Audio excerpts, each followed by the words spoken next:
In JasperReports, headers and footers are added to the page header and page footer bands, which are sections of the report that repeat on each page.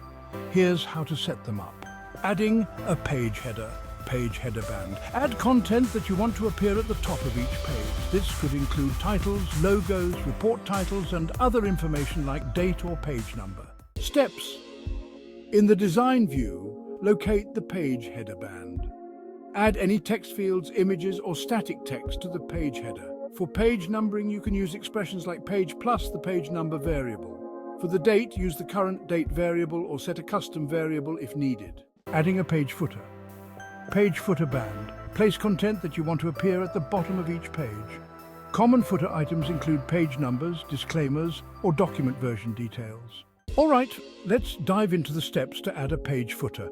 In the design view, find the page footer band. Add content like text fields or static text to this band. For example, you can add an expression to display the current page out of total pages like this. Page plus the variable page underscore number plus of plus the variable page underscore count.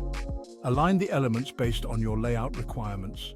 Now for some additional customization tips. If the first page header or footer needs to differ, use title and summary bands or set up conditional print expressions.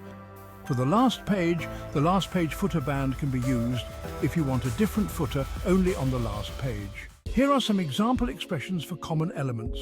For the current date, you can use the variable current underscore date. To display the page number, use page plus the variable page underscore number.